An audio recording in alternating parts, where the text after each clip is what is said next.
Welcome to my world. Come on in and make yourselves at home. Welcome to my life. I know everything's gonna be all right. Welcome to my world. Oh, won't you come on in? Welcome to my life. It's known as the Tiger's Den. Greetings to all of my subscribers. I want to thank you for being with me for as long as you have, and the new subscribers that's coming on in. We want to say greetings and thank you for your time. This is from Toothless and the moderators. Welcome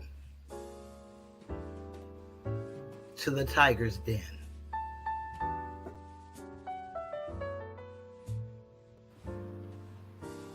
In a mother's love, you find everything's alright. To a mother's love, you are bound. You can rest on sacred ground. In a mother's love,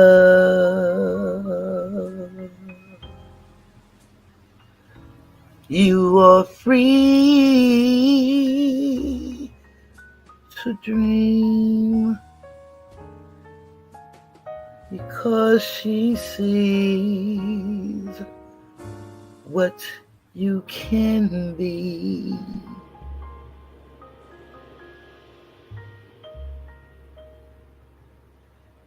In a mother's love, you see the sun, enough for two,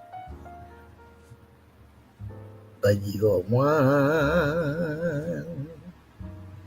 In a mother's love, you can feel something hurts. You can heal. Yes, a mother's love is real. You grow because she knows to let you go. Yeah, mama.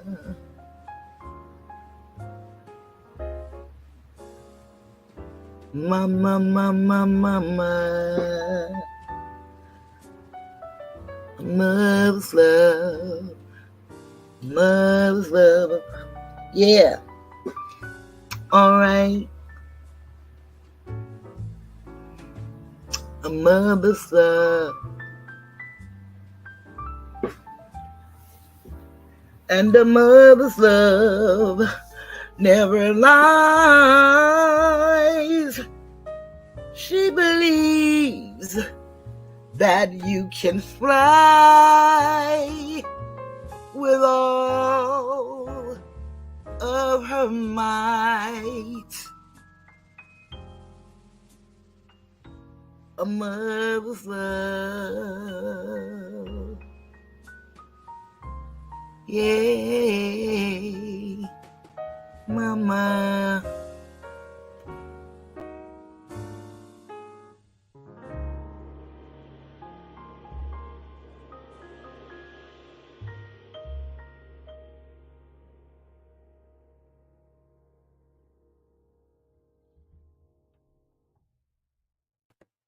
Greetings and welcome to the Tiger's Den. This is the voice of Cheryl, and I am Toothless Tiger. You know, it is written in the Sun Book that we're living in perilous times. every generation that has followed the book has heard that same line. Technology, they said, will be the end of man. We take advantage and disadvantage of all of the social media platforms that are here today. We're on our last series of affirmative action. We found out how it began. We learned the other day the impact that it's had on us as a people. And today, it saddens me to say that a part of affirmative action has ended. And it is not good. But I will share the story. But one thing about that Sun book, I was reared on that book, and so I don't diminish anything that's written. I understand that it's allegory. I understand that it's parable. I understand that it's truth. I understand that it's history. I understand that it's whatever you want it to be. But I want to start this story out with 2 Timothy 3, verses 1 through 7. King James Version is what I love, and so that's what I'll read. I want to say greetings, Empress Lonnie. Good to see you pass through. Ryan, you know it's good to see you. And if you can't stay long, you know it's fine. It's just good to see you. Asatar, greetings. Maria, my number one girl, thank you so very much. I appreciate you so much.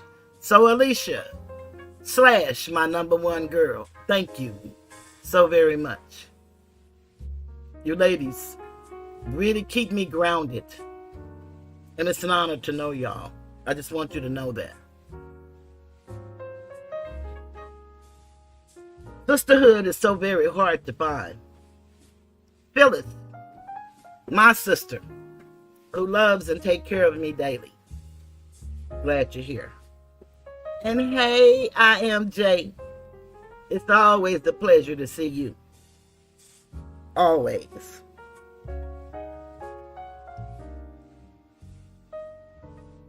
So if I don't get to speak to everybody individually, it's because I'm getting ready to go into the lesson. Because that's what I do here, lessons. And I'm grateful to be on my path, which I came here to help uplift fallen humanity. We're in trouble as a people, as a nation. Some may not believe that. Maybe they live so good that they can't tell. But what I've noticed here in the last couple of weeks on YouTube, everybody is kung fu fighting on the YouTube streets. So I'm going to have to bring back my song, YouTube Fighting, because it doesn't matter how many zeros behind that one. I've seen a lot of people with millions of subscribers, hundreds of thousands, and everybody is fighting one after another. But let's just see what the author said to Timothy. Remember, 2 Timothy 3, verse 1 through 7, King James Version, and it reads like this. This know also, that in the last days perilous times shall come. For men shall be lovers of their own selves, covetous, boasters, proud, blasphemers, disobedient to parents, unthankful, unholy, without natural affection, truce breakers, false accusers, incontinent, fierce, despisers of those that are good, traitors, heady, high-minded, lovers of pleasures more than lovers of God. Whomever you see God as being, I say thee all. Having a form of godliness, but denying the power thereof. From such turn away.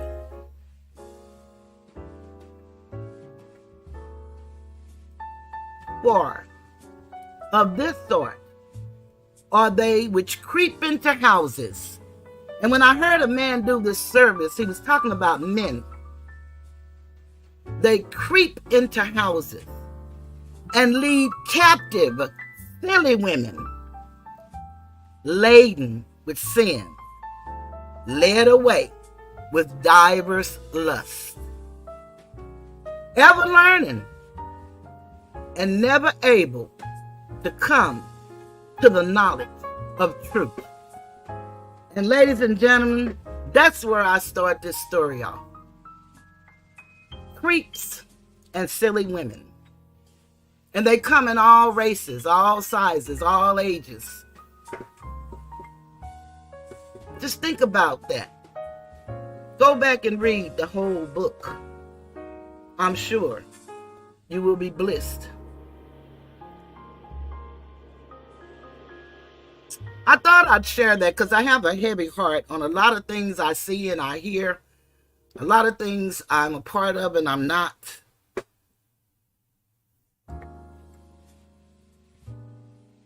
I've always danced to the beat of my own drum.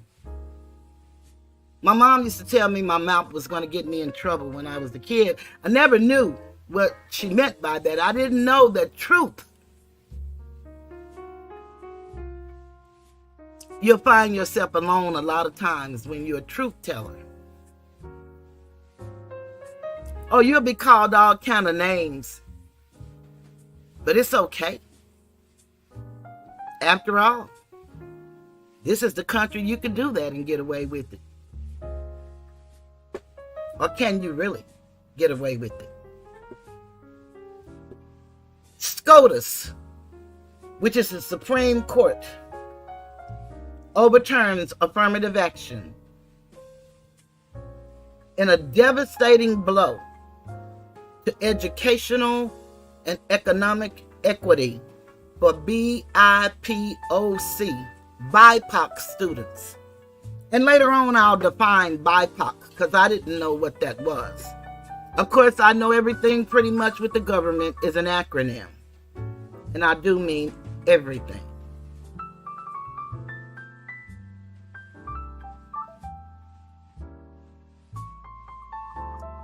This story comes to you from Alejandra Montoya Boy. And I do mess up names, so forgive me for messing up these people's names. That's the director and the policy. And then Yum Hee Park. That's the director of marketing and campaigns. And of course, every time I go to share something that I've gotten off the internet, and thank you for fair use, I think, and I hear Acetar. And he is ever so right. It gives more credibility when you can show your source. And I guess I could have done that with the King James as well. But everyone says they have a Bible. Now this is supposed to be in my article, but it's not. So let me get it back up there. And let me take this down and let me share again so that we can see where I'm coming from. I hope everybody's having a beautiful day because we had two of the last coldest days of the year, although you know we're just beginning in the year. But when it's cold in Dallas, Texas, the city shuts down. And you know, Texas has its own grid. And we had a period a couple of years ago where we had blackouts because it was too much. And so they closed the schools on Monday because we had ice. And then on yesterday, they closed the schools and businesses as to preserve And so that was a good thing.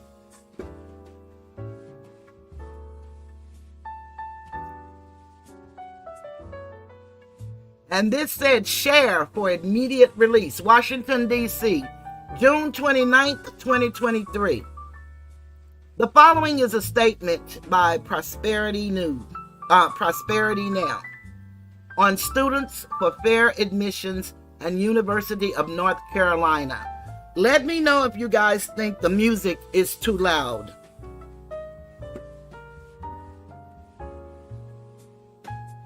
Hi, Muso.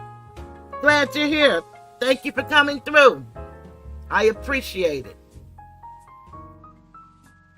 So y'all let me know if the music is too loud. Look at Acetar talking about fair use. Look at Acetar. And as he say Acetar, because it is Acetar. We just say Acetar because, you know, we are who we are, and we gonna mess up a name or something every chance we get. I hear some people saying, hello, Muso. They say bonds, something to that nature. And I guess they forget the R's there and don't see it or something. I don't know. But we as a people, we have a habit of doing that. We don't mean nobody no harm. Hey, Izetta, I see you. We all don't mean no harm. We just picked up a vernacular that they now call ebonics. You know, we were just talking to each other and we kind of just pronounce things the way we pronounce them. We don't mean no harm.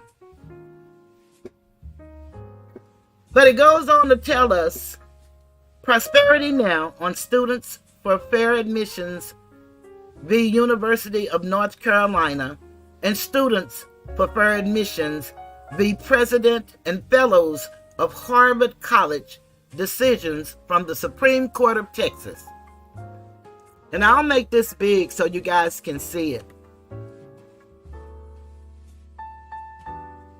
And as y'all know, I used to be a wordsmith.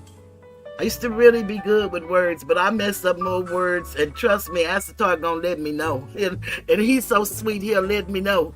Sometime in the chat, but most of the time in a text or in a conversation when we're talking. Access to higher education is a critical driver in increased economic opportunity. Today, the Supreme Court snatched this pathway to prosperity away from BIPOC students. We are deeply disappointed by today's Supreme Court decision that overturned nearly 50 years of precedent, despite a substantial record demonstrating the lawfulness of the University of North Carolina's and Harvard's admissions programs. This decision needlessly jeopardizes students of color access to economic opportunity that higher education provides. I want to just put a pin in that for a minute and say that I partly agree, but what I found for most students of color, that we end up with a degree and student loans that we can't afford to pay back because we cannot secure the jobs that these degrees promise us to get. There is a reason for that. That's why I've been doing this series, and we'll get to that a little later. Students benefit academically and socially from more diverse campuses. Not only is racial diversity critical for the economic opportunity of students of color and the learning of all students, but fostering educational diversity and greater opportunity is critical to our nation's economic well-being and future. Evidence shows that educational attainment improves lifetime earnings, and indeed, Black and Latino workers do earn significantly more with bachelor's degrees, though they continue to lag behind white workers with comparable degrees. Some would say comparable degrees. The higher education alone cannot close the racial wealth gap. This ruling continues to set our country back and will further exacerbate the growing racial wealth gap. As Justice Sotomayor said in her dissenting opinion, today, this court stands in the way and rolls back decades of precedent and momentous progress, cementing superficial rule of colorblindness as a constitutional principle in an I know this word, y'all, let me get it right. Endemically segregated society where race has always mattered and continues to matter. And from Justice Brown Jackson, deeming race irrelevant in law does not make it so. Indeed, the majority's recent claim to frame its decision through the lens of history is undercut by its ahistorical reading of the 14th Amendment to the U.S. Constitution. Without using race-conscious admissions, one of many factors, colleges and post-secondary institutions risk losing the ability to maintain racially diverse campuses. After Proposition 209 passed in California in 1996, banning race as a factor for admissions in public colleges in California, admissions from underrepresented students declined at every University of California by at least 12%, with declines significantly higher at UCLA and Berkeley. Chief Roberts, who drafted the majority opinion, wrote that, quote, nothing in this opinion should be construed as prohibiting universities from considering an applicant's decision. No, an applicant's discussion of how race affected his or her life, be it through discrimination, inspiration, or otherwise. End of quote. Providing a small yet unclear caveat for students. Further undermining the court's decision is its explicit statement that the ban on considering race in admissions does not apply to these decisions at the nation's military academies. While this ruling focused on race-based admissions in colleges and universities, it has the potential to deeply impact the development and implementation of race-conscious policymaking in other spaces that is critical for targeting systemic racism and inequities and closing the racial wealth gap.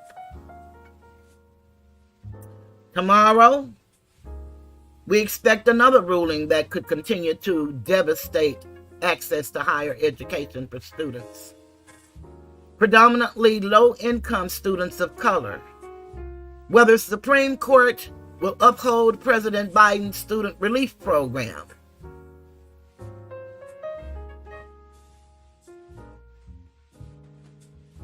the $1.7 trillion student loan crisis is crushing both individuals and our economy, with Black and Latino people bearing the brunt of this burden. President Biden's student debt relief could benefit nearly 43 million students, providing full cancellation for 20 million students. This relief will have the largest impact on Black and Latino borrowers from low-income backgrounds, who on average owe more than white students do upon leaving college. Through this relief, the typical Black borrower would have their loan balance cut nearly in half, and more than 1 in 4 Black borrowers will have their balances forgiven. About half of Latino borrowers would have their entire federal loan debt, and a majority of Native students would qualify to have their federal student debt fully cleared. Without this debt relief and further action on the student debt crisis, students of color will overwhelmingly continue to bear the burden of crushing debt that furthers racial wealth gaps and leaves the promise of educational opportunity unfulfilled. Despite today's ruling, and no matter the decision tomorrow, Prosperity Now and our economic justice and civil rights partners are committed to working together to build equitable pathways to higher education, leadership, and shared wealth. We must continue to work to make college more accessible and affordable for all students.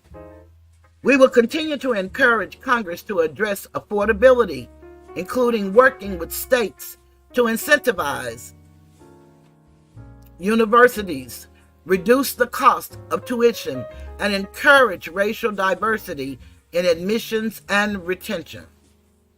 We will not let those with power and privilege deny our children the same opportunities, and we will fight relentlessly until all students have the opportunity to access and thrive in higher education. About Prosperity Now.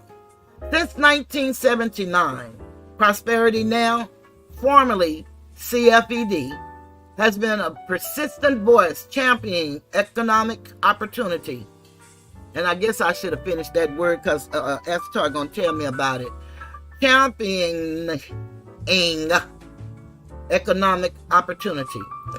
Innovating outside of and beyond existing systems to build power for all communities. We advance racial and ethnic economic justice by investing in bold new ideas, and we work deeply at both the grassroots and national level to impact the entire ecosystem. By setting goals for our economy and following through with targeted approaches based on need, we are equipped to drive forward and cement big structural solutions. You can learn more at www.prosperitynow.org. And the person who put this article together is U.S. Chavez Clark. Chavez Clark, and she's a beautiful young lady, is a social media producer and trending reporter for CBS News. And so this was first published on June 30th, 2020 at 10:41. Now, as I told y'all about the BIPOC, what does it mean and where does it come from?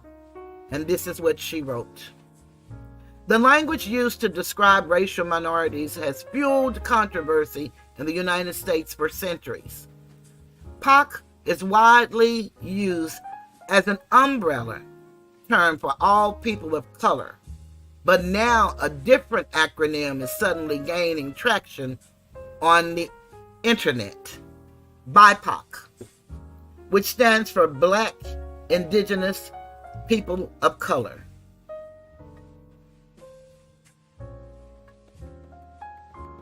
People who are using the term to acknowledge that not all people of color face equal levels of injustice. They say BIPOC is significant in recognizing that Black and Indigenous people are severely impacted by systemic racial injustices. According to Google Trends, the use of the acronym began to spike in May 2020, coinciding with the growing Black Lives Matter movement. In the wake of the deaths of George Floyd, Breonna Taylor, and Ahmaud Arbery, founders of the BIPOC Project used the term to highlight the unique relationship to whiteness that Indigenous and Black African Americans people have, which shapes the experiences of and relationship to white supremacy for all people of color within a U.S. context. But where does it come from? Terry Young, a director at UC Berkeley who identifies as Black, Native American, Cherokee, and Creek, believes the use of the term is a product of younger generations, but she appreciates its attempt to reflect both Black and Indigenous cultures. With older generations, they were so pushed to just choose one. You don't see a lot of people who are like I am, Black, Native American, or Black, Indigenous in this case, she told CBS News. It's trying to reflect both, which I think is actually nice. David Dent, an associate professor of journalism and social and cultural analysis at New York University, said he is open to using the term to recognize the struggles that people in Black and Indigenous communities share. And the thing of it is, once you start researching, you'll find out that we're one and the same people. They have these things that's called nom de guerres, and they're legal tags, they're social constructs, and they're put in place to keep us divided. In some ways, it connects Native Americans or Indigenous Americans more firmly to the cause, to the continued threats of racism in our society. I think that on some level, that connection hasn't always been cemented, Dent told CBS News. Quote, "It is important, certainly at this moment, to help draw a significant connection," and that significant connection, unquote. Fawn Sharp, president of the National Congress of American Indians, also believes the term provides a foundation of unity. Quote, "Many of our communities have a common foundation of civil rights challenges," unquote, she said. Quote, "While we do have strength in our individual identities, as Native people, as Black people, we also have within our communities a unity of our citizenry. Some of our citizens face challenges, both as Indigenous person and as a Black person, and that intersection of challenges presents a unique position," unquote. The coronavirus pandemic is taking an especially heavy toll on Black Americans, from high rates of unemployment to increased risk of infection. Sharp said the Indigenous community also shares those same elevated risks. Quote, "We're dying in high numbers, all related to the same systemic racism, the same systemic oppression and inequality and inability to access just basic resources and food that other people take for granted. We have to fight for it, and we struggle to just have a baseline level of quality of life," unquote, she said. Quote, "Those are the kind of things that draw people together," unquote. Sharp said those areas of common interest are why it is important to have acronyms like BIPOC to reinforce the collective experience between Black and Indigenous people. Quote, "Somebody who identifies with the Indigenous communities of this country can feel the pain and suffering that has gone on for centuries of genocide," unquote. Centuries of genocide, unquote.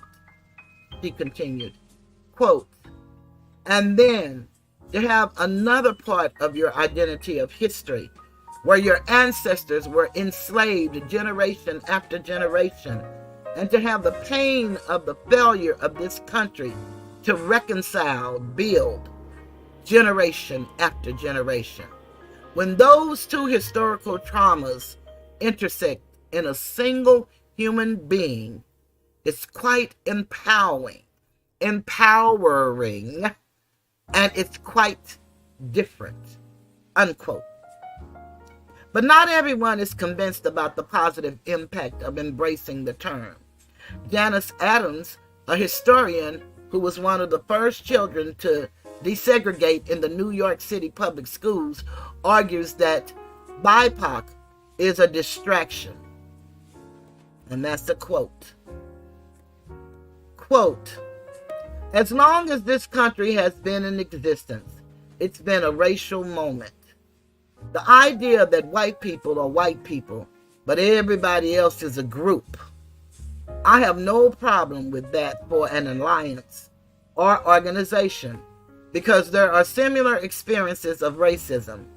But the idea that identity should be conflated, I think, is ludicrous, unquote.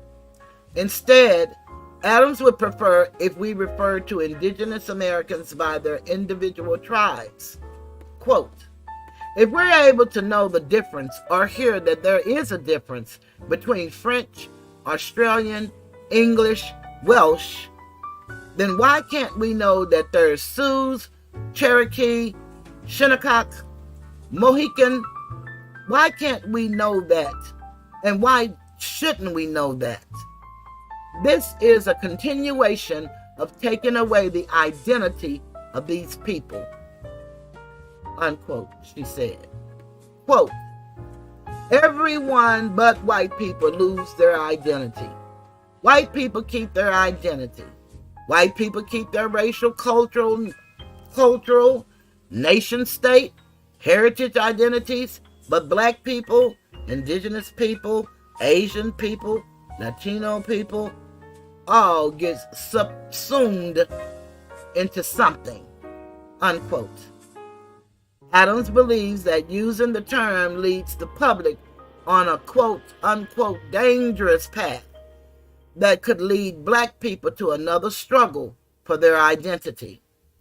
Quote, we've already been through that. We've been through white and non-white. We've been through white and colored. I don't need another acronym to go back to that, unquote.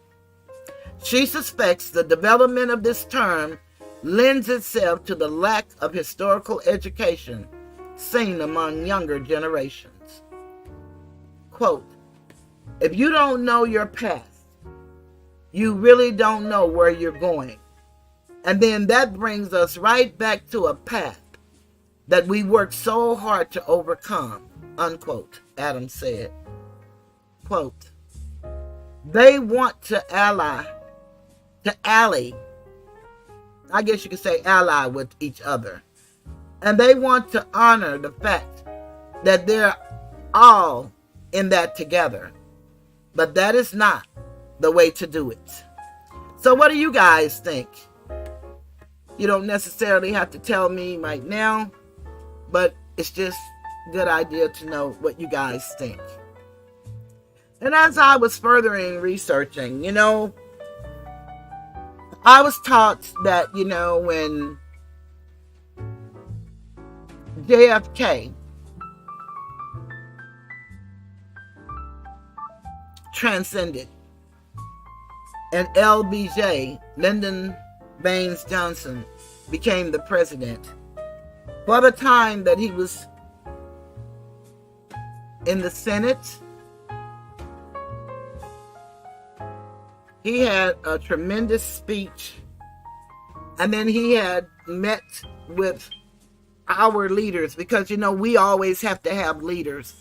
We're supposed to have one leader who is the commander-in-chief, but for some reason, we as a people, the ones they call black, I identify as Asiatic, and it goes to DNA.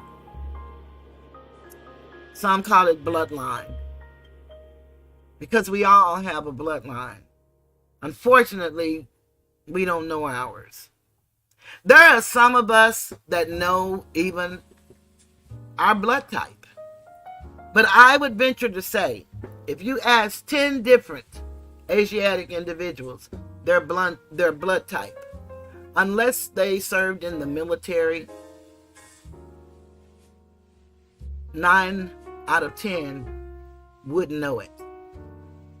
If you're lucky, it may be 7 out of 10.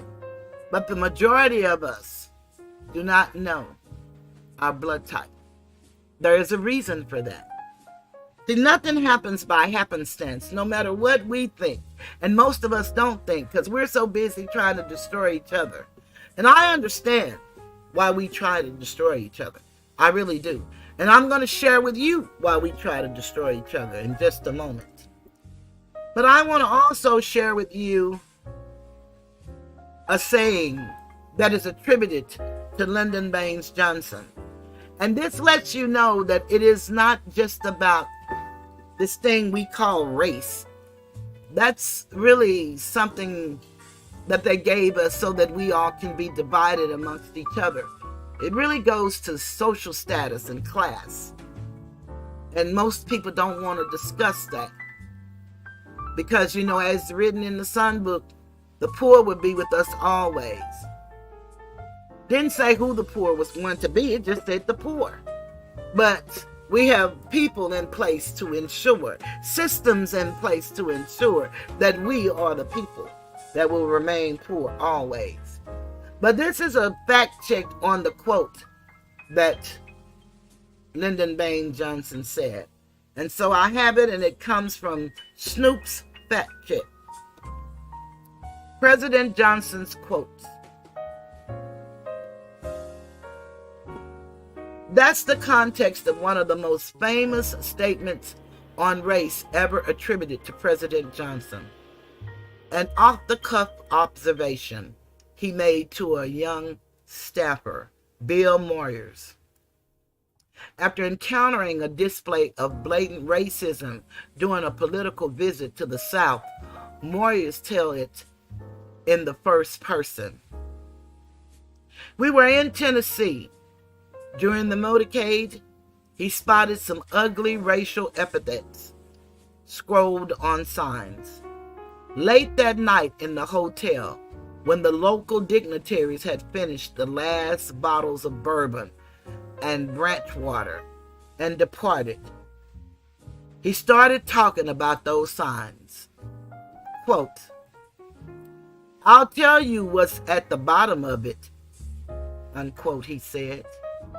Quote, if you can convince the lowest white man he's better than the best colored man, he won't notice you're picking his pocket.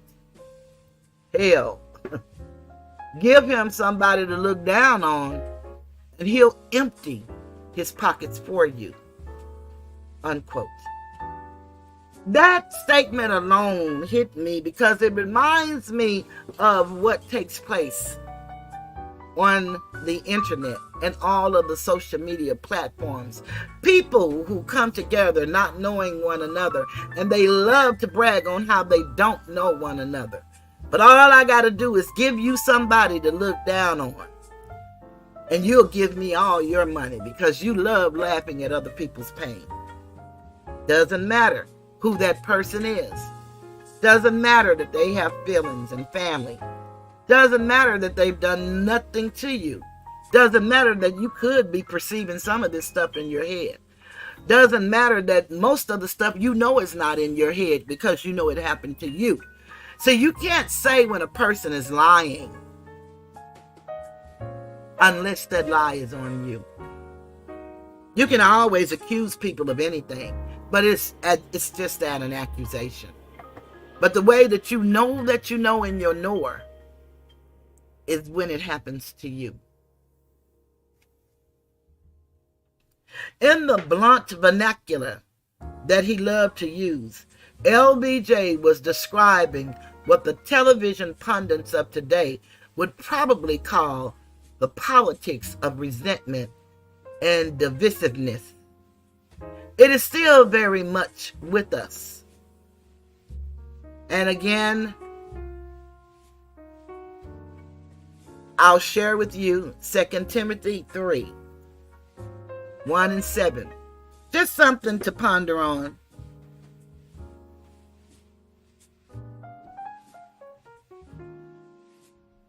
This know also, that in the last days perilous times shall come.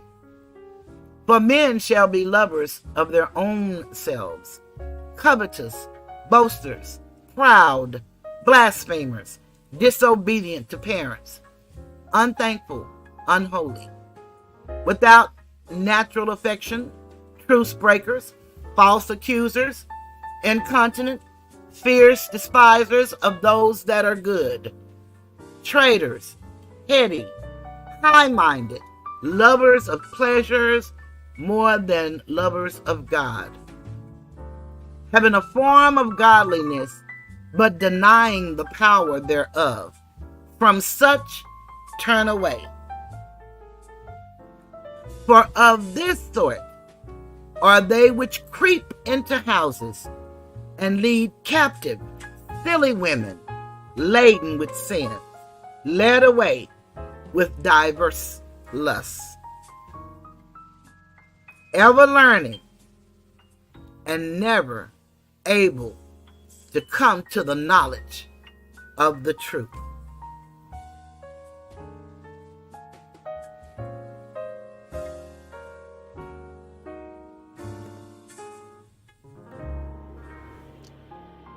That scripture is something to really think about and ponder on. Let me share with you why we're in the condition that we're in today, and we seem to remain in that condition. I'm looking for my little thingamajig that I made. I spent a lot of time trying to put this together, and I actually got it. I'm trying to teach myself a little bit more. It is not much I want to do. I don't have a lot of energy. But what I always wanted to do was come and share my journey, as I researched for the past 10 years on who we were before we were called slaves. A lot of people laugh. Oh, that old Asiatic shit. Yeah, well, if you understand geography, and most of us don't because we were not taught properly, then you will understand the landmass was Asia.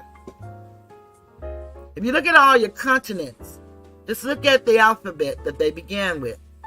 And if you know how landmasses get their names, it's because people conquered the people in a certain area. And that's how they got their names.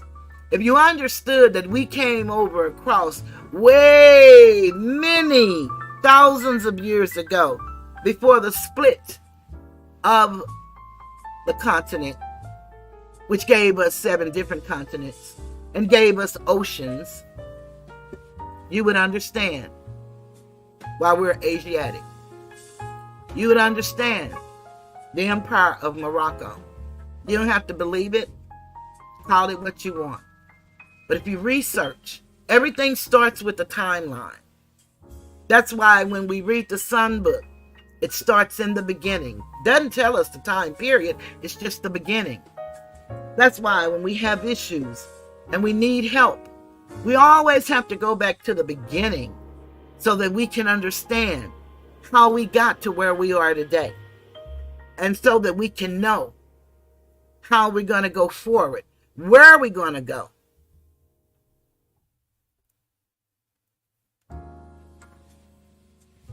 But let me share with you.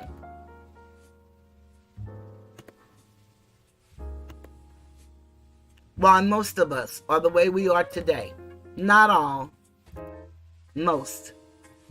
In the human being, there is not all.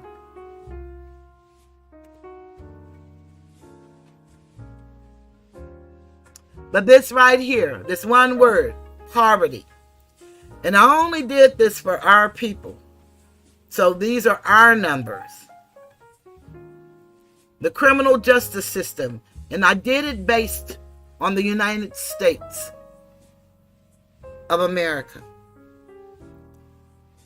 465,200 incarcerated individuals. In education,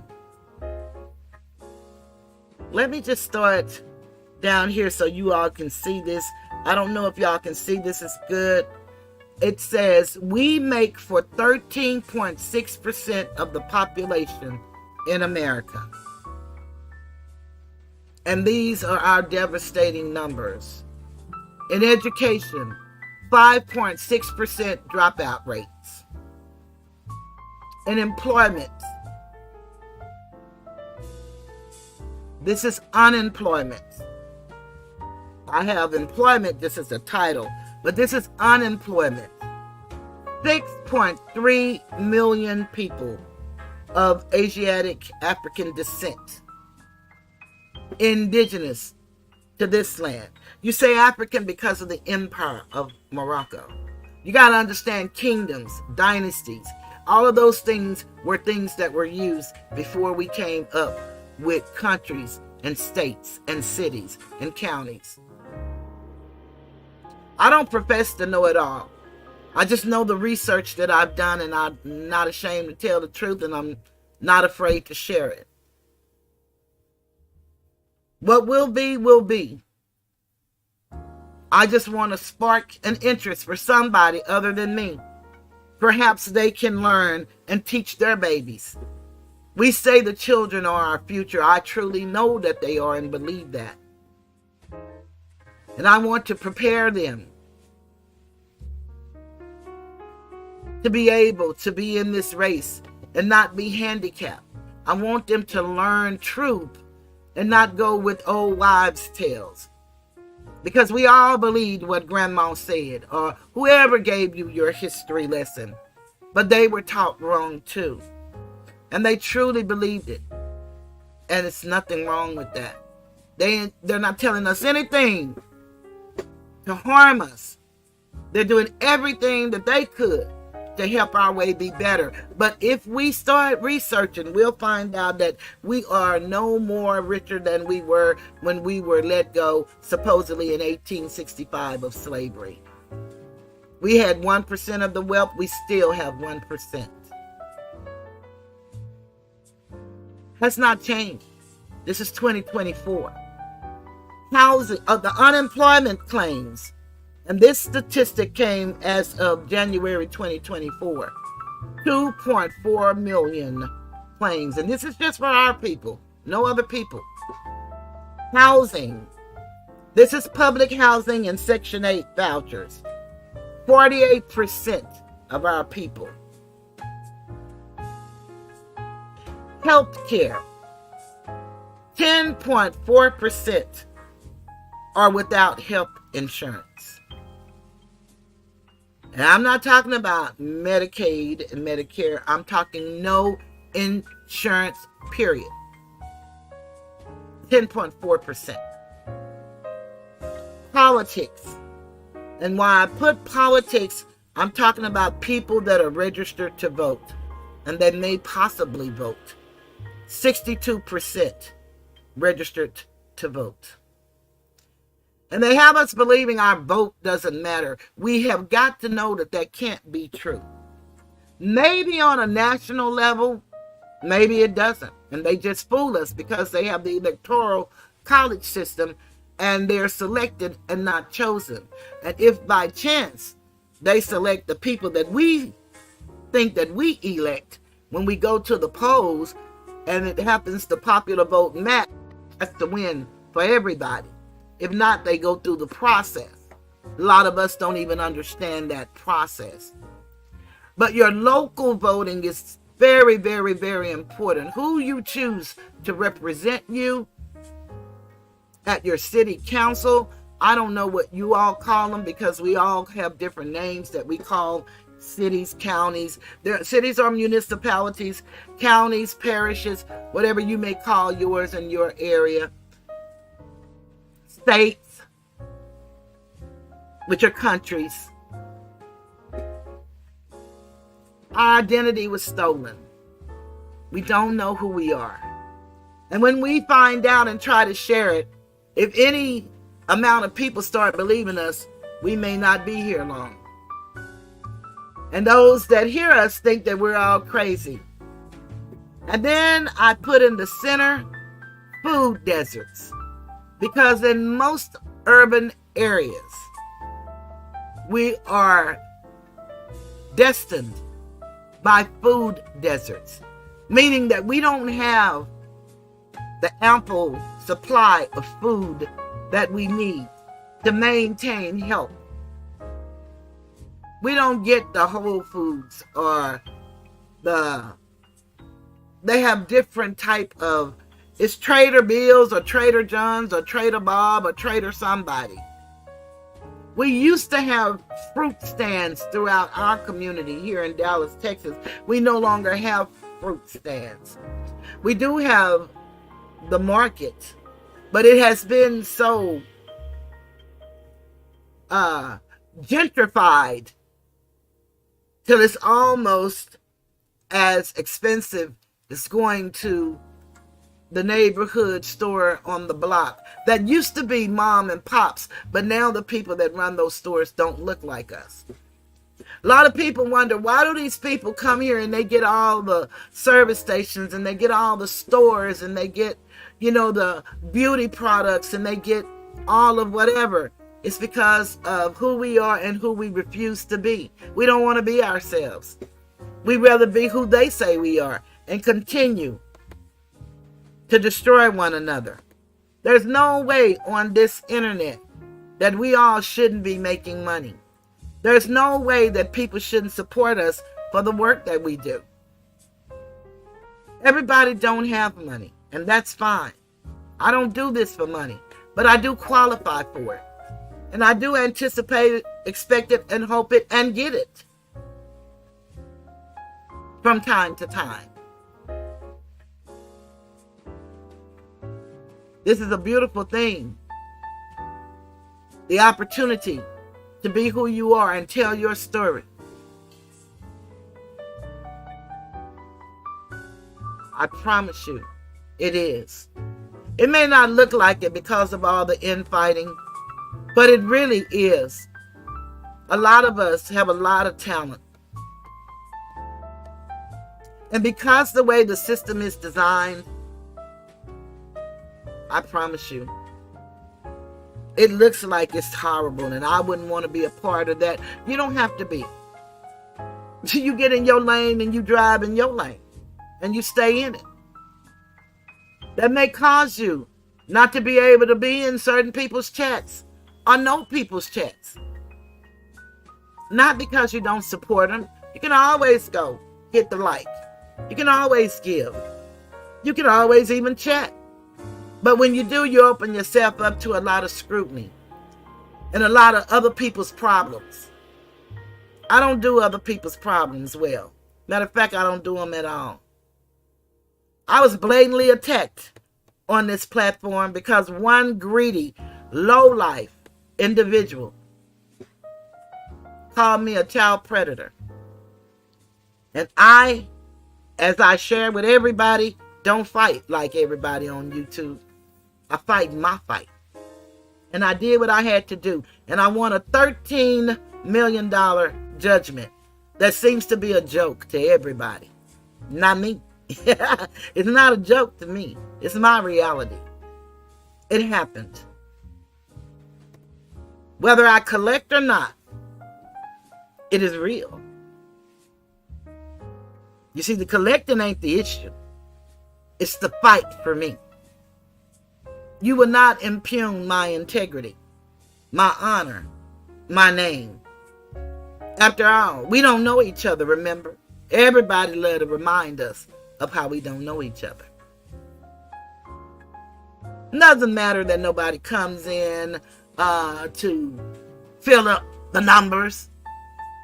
But I have some faithful individuals that engage with me. And when I came here, I only had 3 subscribers.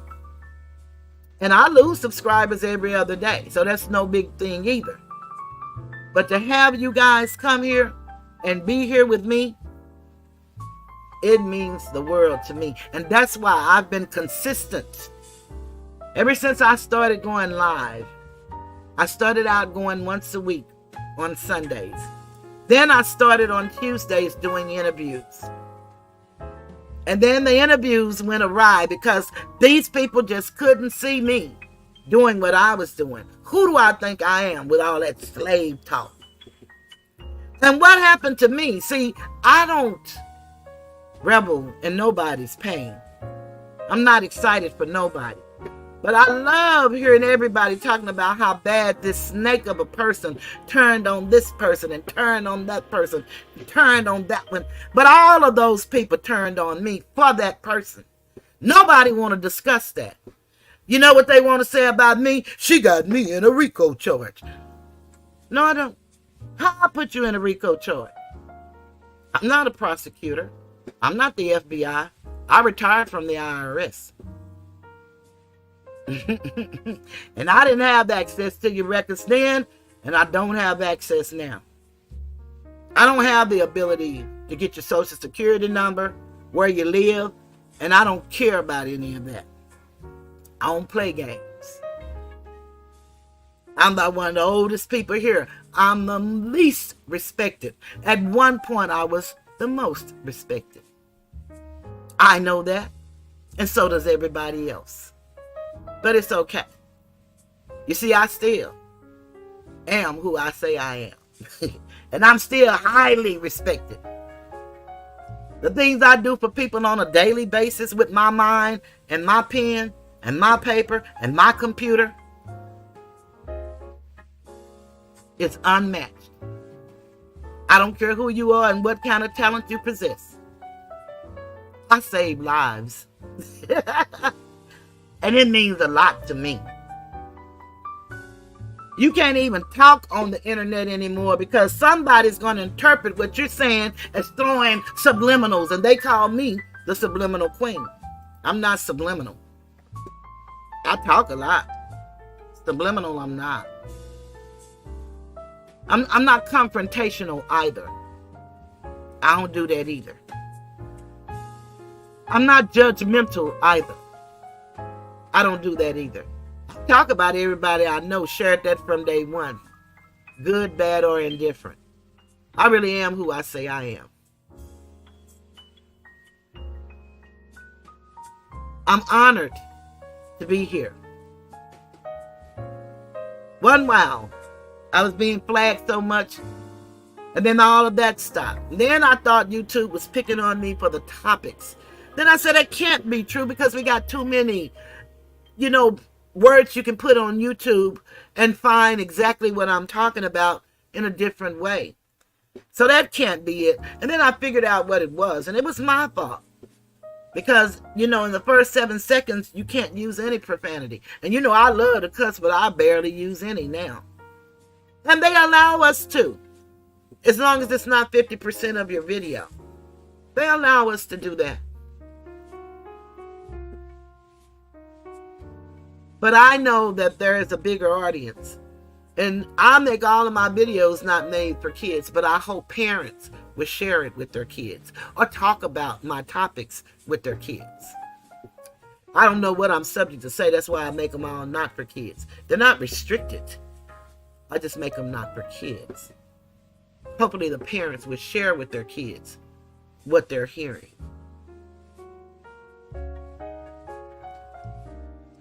There was a time I supported everybody. Not many supported me, but it's fine. Because I still support who I support in the manner in which I choose to support. Don't feel bad about it at all. I hope everybody be all that they can be. I know I am. And I'm honored to have anybody to come and spend time with me. My son say, Mama, I can't hardly listen to you because, I done heard this shit all my life. And it's like I'm just hearing it over and over again. And he's not lying. I'm a very forgiving person, but I will talk about it for the rest of my life, probably. Whatever it is I choose to talk about. But I hold no animus towards no one. I believe a lot of things written in that Sun book are true. The law of reciprocity. You reap what you sow. I share it with everybody. It's me today. And y'all laughing and kikiing and having fun. But it'll be you tomorrow. Maybe this evening. Boy, and some of the stuff that this person is saying about these people is so ungodly, it's unbelievable. I thought the stuff that he said about me was just utterly ridiculous, and my dead mother, my brother, my dad. Boy, but this stuff that he's saying about these people and their children is unbelievable. I was inspired by one individual. I had a show since 2013, had 2 videos. One when I brought Dr. Umar to town, and he paid for everything. I just did the legwork for him here in Dallas, Texas. Awesome, outstanding show. Sold out. Didn't have a clue that he was going to ask me to do the honors and MC it, and I did. And we did not capture that on video, and I really hate that we didn't, because that was an awesome, awesome show. Anytime we're talking about saving our children and helping them be all that they can be, it's awesome. Then I see people worried about talking about dead people, but you got living people, and you don't care nothing about these living people, but you want me to have all this reverence and respect for the dead. I don't understand it. The very one that most people pretend they believe in said, let the dead bury the dead. Hi. It's so good to see you. Thank you for coming by. Osumi. So very good to see you. Astro, thank you for coming by. Thank y'all. Hit the like for me. I greatly appreciate it. You know, it's so much that we could be doing with these platforms, and I know it's YouTube, so you do what you want to do. I ain't telling nobody what to do and how to do it. I swear I'm not. But it's just so much that we could be doing. Everybody running around here talking about the black woman. Don't nobody give a damn about no black woman and no black man. Because if we did, we wouldn't play the games we play and say the things we say to and about each other. That's just one woman's opinion. You see, there is a system in place that keeps us divided, and we feed into the system. It does not have to be this way. Everybody can be great. Everybody. But that's a choice one makes. You have to make your own choice.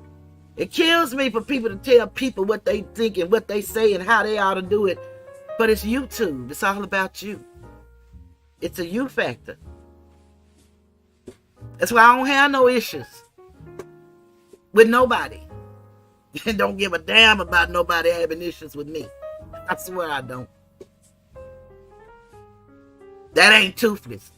But they let him talk about that big fat bald head toothless. I came here toothless. I got teeth. And I have the privilege to take them in and out when I get ready. Ain't that something? Now, let me just tell you, I don't want it to be that way. I promise you I don't. But I was born with an 89-year-old heart.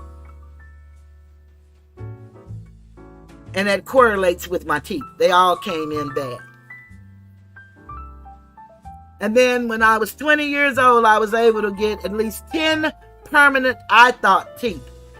Not at 20, you don't think that at 50, the permanent's going to come out, because you hear permanent. Beautiful smile. But they started coming out, one tooth at a time, sometimes 2, by the time I was 50. So, it is what it is. You see, teeth don't make me. My countenance does. My heart. My brain. The way I treat others. And the way I allow them to treat me. Fat means nothing to me. As I stated many times before, I started out a brick. I moved to a brick house. Then I moved to a mansion. And now I'm a whole damn plantation. And I don't know not one nigga that don't want a plantation. I don't know one. When a man meet me, he don't ask me for pounds. You can believe me. The vowel that follows the P is not an O. And if I want to give it to him, I give him every pound I got.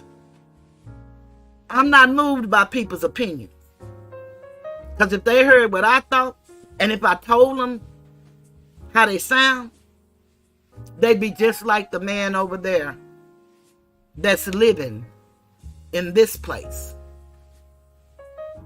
You see, I had to go back to some of my songs because my name keeps getting dropped. So let's just be entertained for a second. See that old man over there in the chair? Okay, I don't like the way that sounds. 1, 2. See that old man over there in the chair? This old man is living in the bottle. He done quit his 9 to 5. He drink full time, and now he's living in the bottle. Well, see that old man over there in his chair? This old man got a problem, and it's a bad one. Now he done pawned off everything, his old woman wedding ring for the bottle. Well, and don't you think it's a crime when time after time people living in the bottle? These people living in the bottle, y'all. That was my version, you know, when you have to edit and keep on editing and keep on. That was one of my versions right there. That was my edited version. Hey, Monkey Man. It's so good to see you. Y'all sub up to Monkey Man. He has a beautiful, beautiful story. Hell of a show. He talks about overcoming his addictions one day at a time, where he's come from, where he's going. He really cares about the youth. He's one of those that works inside of Charleston White's camp. Even though they're individual, they don't really hang out or anything, but they know each other and they build together. He and Cross Your Heart. It's some awesome people on this internet that's trying to change the trajectory of where we're going as a people. It's a lot of people. We're all entertaining, but it's a lot of people entertaining and educating at the same damn time. Oh, that reminds me. Remember those recordings? How did she do it? I got 2 phones, one to talk and one to record. 2 phones for the hoe that pulled that cord. 2 phones. If you want to know how it's done, I use 2 phones, no AI, no real technical equipment as stated before. Just 2 phones. I got 2 phones. It's so sad that we try to tear each other down for one reason. Let's hear about it. Money, money, money, money. Money. Money, money, money, money. Some people will sell you out. Do you know what I'm talking about? Some people tell jokes of dirt. They don't care whose feelings they hurt. I was told from times of old, the game's to be sold and not told. If you don't know what I'm talking about, hang around YouTube and you will find out about that mean, oh mean, mean green almighty dollar cash money. Well, people don't let money, don't let money change you. Almighty dollar, cash money. People don't let money. Don't let money change you. Almighty dollar.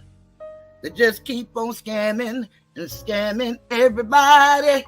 Check them out, scamming and scamming everybody. I tell y'all, people don't let money, don't let money change you. Money.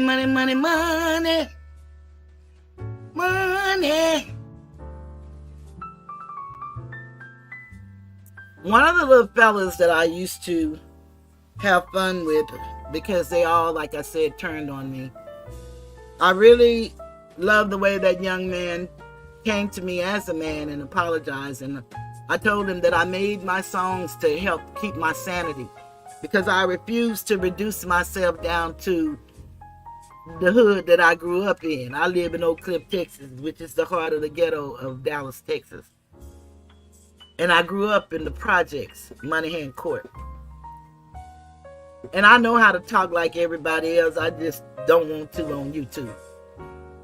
Now, if somebody talked to me on the phone, they're subject to hear me say anything. And if they did like me, they got 2 phones. And if you play them, I said that. If I said it, believe that. I don't want nobody no explanation for being 65. I will not take no chastisement from none of you. None of you. But this was one of my most famous songs.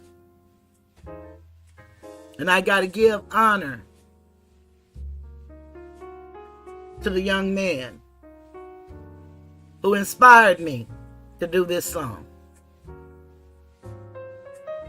Texas in the South, Louisiana in the South, Georgia in the South, Florida in the South. Everybody do the shark boy, shark boy. Hey, shark boy, shark boy. Everybody do the shark boy, shark boy. Hey, shark boy, shark boy. I said he's sitting on the beach and playing in the sand. The people want to swim and he's snapping at their hand. I said he's sitting on the beach, they're playing in the sand. The people trying to swim and he's snapping at their hand. Do the shark boy, shark boy. Hey, shark boy, shark boy. Everybody do the shark boy, shark boy. Hey, shark boy, shark boy. I said he's sitting on the beach and playing in the sand. The people trying to swim and he's snapping with their hands. I said he's playing on the beach, sitting in the sand. People trying to swim and he's snapping at their hand. Do the shark boy. Hey. So I just thought I'd reminisce a little bit. I'm going to get ready to, believe it or not, get ready to get off of here. But I want to share one last thing with you guys. And that is, again, what keeps us in the condition in which we're in. And that's poverty. That's our enemy, poverty. Systemically. And if more of us would start educating ourselves and our children, we'll find a way out of this quagmire that we find ourselves in. Remember, we make up 13.6% of the population in North America. These are our statistics. In the criminal injustice system, 465,200 individuals.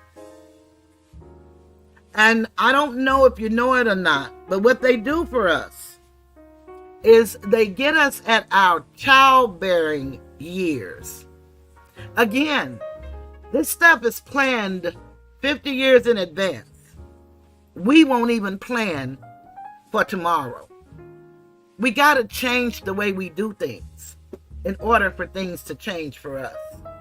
If we're having bad thoughts, we got to have good thoughts. And it's not easy always to have good thoughts when you're hungry because there are food deserts and you don't qualify for food stamps and you can't afford the rising prices of milk, eggs, butter, cheese. Those may be things they tell us we shouldn't eat. I am much of the opinion, I said it once, I'll say it again. A lot of things that they're telling us that's not good for us might not be. But just what if it is? You going one way, but it's the other way. Education. We have 5.6% dropout rates. And this was updated as early as 2024, January, this month. Unemployment for our people, 6.3 million, many of whom I believe is on this YouTube, in this sector, keeping up all the division. Unemployment claims, 2.4 have been filed. Housing, 48% of us live in public housing, and that's projects, Section 8 vouchers, any government-assisted housing. The government has a program throughout the United States, the USDA. Go and Google it. A lot of us could be homeowners, but we don't even know about the program. The only issue is you have to live outside of the city proper. You have to live in outlying counties. That's the caveat. Health care. And you know, we've been talking about health care, and I'm going to be going back to that, talking about how we're treated. 10.4% of us are without insurance. 10.4. And remember, we only make up 13.6% of the population. And then in politics, 62% of us are registered to vote. But we don't vote because we're told our vote doesn't count. And in 1 minute, I went through that phase where our vote didn't count. But we got to wonder, if our vote didn't count, why do they keep it and make it so hard for us not to be able to vote? I'm going to talk about that one day. It's a reason for that. Locally, your vote means everything. It could be a matter of life or death. I do my very best to stay within the YouTube guidelines. And they tell us certain things we can do, certain things we can't do. Certain things that we can talk about, certain things we can't. Now, they don't give you the title, the topic, the category. But they give you a range as far as events and how it may affect the people that hear you. It is my desire to inspire, not to trigger you. You see, because I've overcome some things myself. Not drugs, not alcoholism. That's never been my problem. Not a thief. Never been my problem. My issue was enabling. Thinking I could save the world. One wow. I thought I was Jesus. You get nowhere living for others. Live for yourself and give to others. Set boundaries. Most of us don't know how to do that. We were not taught or trained to do that. And remember, most of our lives have been indoctrination and training. It's called animal husbandry. It's not erudition. Erudition is education for human development. Animal husbandry is what we see here on YouTube, the herd mentality. Good night. So, Alicia, thank you so very much. I appreciate you.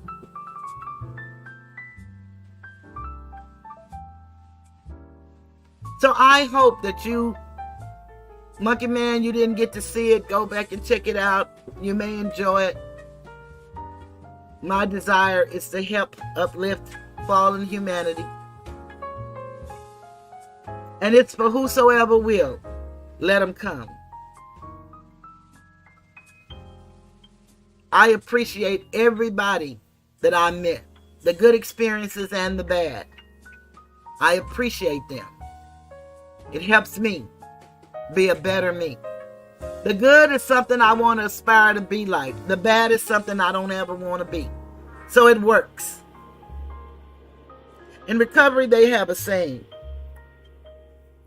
Keep coming back. It works if you work it. It won't if you don't. So work it because you're worth it. That's research.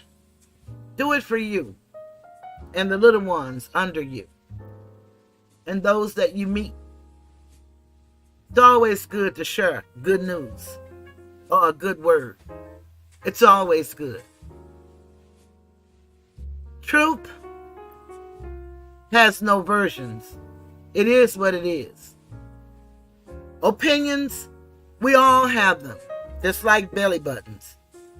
Belly buttons are nativity. Nativity is life. You know that umbilical cord that connected in your mother's womb? Mother, matriarch,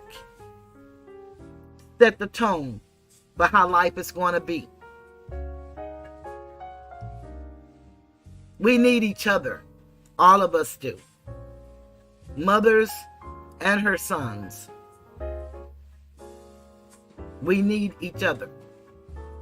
We're better together and much stronger. We see what the division does. Imagine if we came together.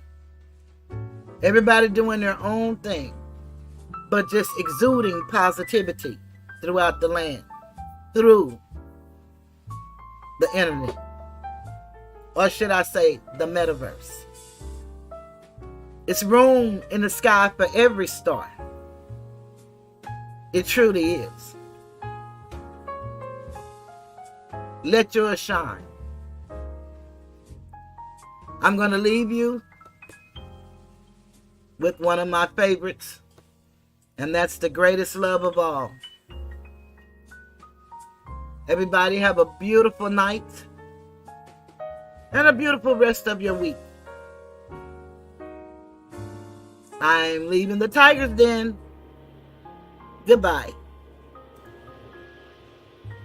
I believe the children are our future. Teach them well and let them lead the way. Show them all the beauty they possess inside. Give them a sense of pride to make it easier. Let the children's laughter remind us who we used to be. Everybody's searching for a hero. People need someone to look up to. I never found anyone to fulfill my needs. A lonely place to be. So I learned to depend on me. I decided long ago never to walk in anyone's shadow. If I failed, if I succeed, at least I'll live as I believe. No matter what they take from me, they can't take away my dignity. Because the greatest love of all is happening to me. I found the greatest love of all inside of me. The greatest love of all is easy to achieve. Learning to love yourself is the greatest love of all. And if by chance that special place that you've been dreaming of takes you to a lonely place, find yourself in love.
I received a couple of cash apps, and I'm sorry I did not pay my respects. Let me just thank those individuals.